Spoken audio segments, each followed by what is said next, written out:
Turn off the noise. This isn't a hype video. It's a space to breathe and actually think.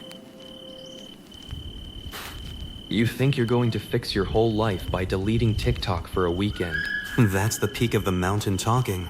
You've watched 3 videos on focus, and now you're convinced you've conquered your brain. Real change isn't a weekend retreat, it's a war against your own biology. You're high on the idea of being productive, yet the actual crash hasn't even started yet. Welcome to the peak. You're about to fall off, and it's going to be a long, quiet drop into the valley. Let's see if you can handle the silence once the noise stops. Chapter 1. Your brain is currently a 24-hour casino that never closes. You wake up, reach for the phone, and start the slots. Every scroll is a pull of the lever, hoping for a hit of that sweet brain chemical. You don't even like the content anymore. You're just addicted to the movement. This is the dopamine loop. It's a survival mechanism that's been hijacked by a bunch of guys in Silicon Valley. They spend billions to make sure you can't sit still for 5 minutes without feeling an itch. You're not exploring the internet. You're being harvested for your attention. The worst part is that you think you're in control. You say you'll just check one thing and then 40 minutes vanish into the void. Your focus has the lifespan of a fly on a windshield. It's pathetic, and deep down you know it. School never taught you how to protect your attention. They just taught you how to focus on their boring tasks. Now that you're free, you have no idea how to direct your own mind. You're a Ferrari with a broken steering wheel, going 100 miles an hour into a wall of memes. The detox you're planning is probably a joke. You think a few hours of no phone is going to rewire years of damage. That's like trying to put out a forest fire with a water pistol. The damage is deep and the recovery is going to hurt. You're about to enter the valley of despair. This is where the boredom turns into actual physical pain. Your brain is going to scream for its drug, and you're going to realize how weak your willpower actually is. It's a dark place to be. Still, this realization is the only way out. You have to see the chains before you can break them. The peak is over, and the crash is here. Let's talk about why your brain is trying to kill your dreams just to keep you comfortable. Chapter 2. The silence is the loudest thing you've ever heard. You've put the phone in the other room, and now you're just sitting there. Your skin feels tight. Your mind is racing, trying to find anything to distract itself from the present moment. This is the detox in action. Most people quit right here. They tell themselves that being bored is a waste of time, or that they need to be reachable. Lies. You're just a junkie experiencing withdrawal. Your brain is desperately trying to convince you to go back to the casino. The valley is where the real work happens. It's where you find out who you actually are when you aren't being entertained. It turns out, without the constant noise, you're kind of a stranger to yourself. It's uncomfortable, isn't it? You'll start productive procrastination. You'll clean the whole house, organize your socks, and do anything to avoid the deep work. You're still looking for a hit of dopamine, just a healthier version. It's still a distraction. It's still an exit. True detoxing means sitting in the fire. It means being okay with being bored out of your mind. Your brain needs to reset its baseline. Right now, your normal is tuned to a level of stimulation that doesn't exist in the real world of success. Success is slow. It's quiet. It's often incredibly dull. The internet has convinced you that life should be a montage with a pumping soundtrack. Real life is just you, a desk, and a problem that doesn't want to be solved. If you can survive the valley, you get to start the climb. You'll start to notice things again, the way the air feels, the sound of your own breath. The fog is lifting, but the path ahead is steep. We're moving toward the slope of enlightenment. Chapter 3. You've made it through the first 48 hours. The itch is still there, but it's quieter. For the first time in years, you can read a page of a book without your hand reaching for a screen. That's the first victory. It feels like a superpower. The slope is about rebuilding your relationship with effort. You used to want the result without the work. Now you're starting to find a weird satisfaction in the work itself. The dopamine isn't coming from a like, it's coming from a finished task. That's a massive shift. You're learning to delay gratification. This is the one trait that separates the winners from the losers in every single field. While everyone else is eating the marshmallow now, you're realizing that waiting makes the reward 10 times better. It's basic math. Don't get cocky yet. You're still on the slope, and one slip-up can send you sliding back into the valley. One quick scroll can reset your progress. You have to protect your focus like it's your most valuable asset, because it actually is. We're building a focus fortress.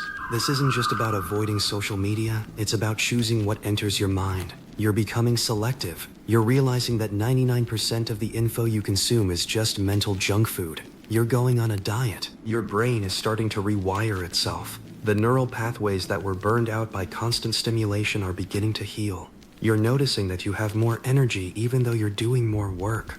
It's the energy of a clear mind. Except as you climb, you'll reach the efficiency wall.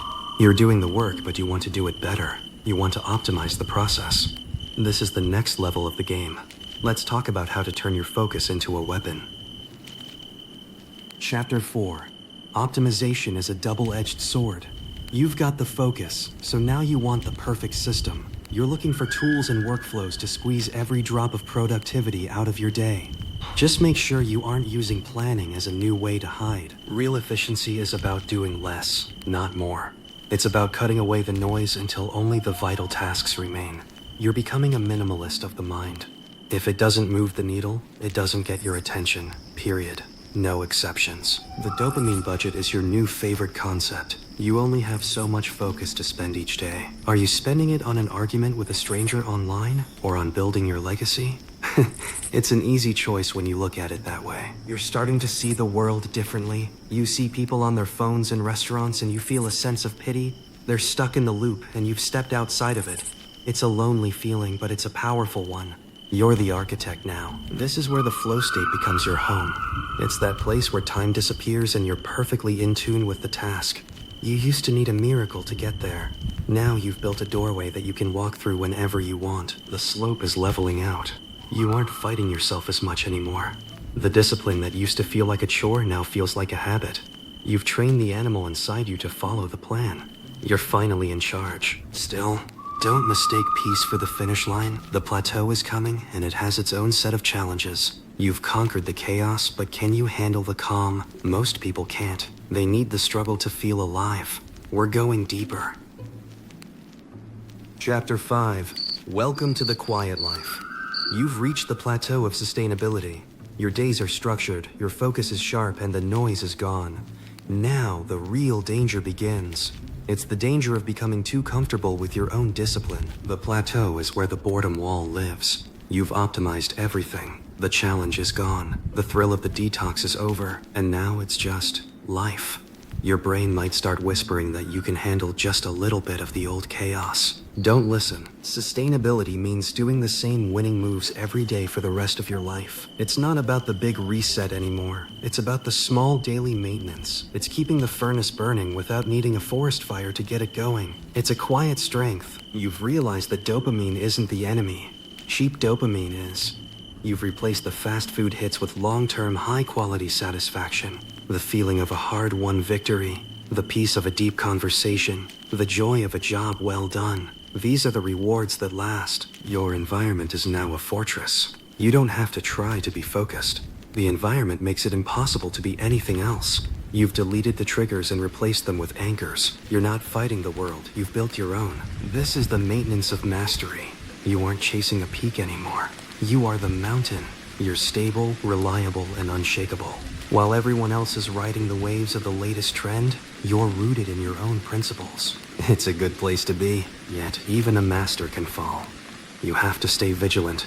The casino is still out there, and it's always coming up with new ways to get you back inside. You have to keep the gates closed. One final lesson before we close this book. Chapter 6. You are the owner of your attention. That is the ultimate freedom. You've navigated the Dunning-Kruger curve and realized that the secret wasn't a magic app or a weekend detox. It was the willingness to be bored. You've mastered the silence. The dopamine detox was just the gateway. The real prize was the ability to choose your own path. You aren't a slave to your instincts anymore. You're a human being who can decide what is worth your time and what is just noise. That's a rare thing in this world. Look around you. Most people are still sleepwalking. They're being pulled in 1,000 directions by notifications and must-see content. You can try to wake them up, but remember that the cage is often more comfortable than the climb. Focus on your own reality first. Sustainability is a practice, not a destination. You'll have days where you feel the pull of the old habits. That's okay. The difference now is that you have the tools to pull yourself back. You aren't a victim of your impulses. You're the captain of them. The slope has turned into a wide, open field. You can go anywhere from here. You have the focus to learn any skill, the discipline to build any business, and the peace to enjoy any moment. You've given yourself the greatest gift possible, time. The education system failed to teach you this because they wanted you focused on their goals. You've taken that focus back. You've rewired your biology to serve your vision. It was a long fall from the peak, but the view from the plateau is better. So, keep the noise out. Keep the furnace burning. Remember that the silence is your friend, not your enemy. You've conquered the most difficult opponent you'll ever face, yourself. Now, go build something that matters. You're still here, sitting in the silence while the rest of the world is screaming for attention. Most people couldn't handle the lack of flashing lights, but you stayed for the whole map because you're finally ready to own your mind. The detox is over and the real life begins now. Go be bored, go be productive, and for heaven's sake stay off the phone. The plateau is yours.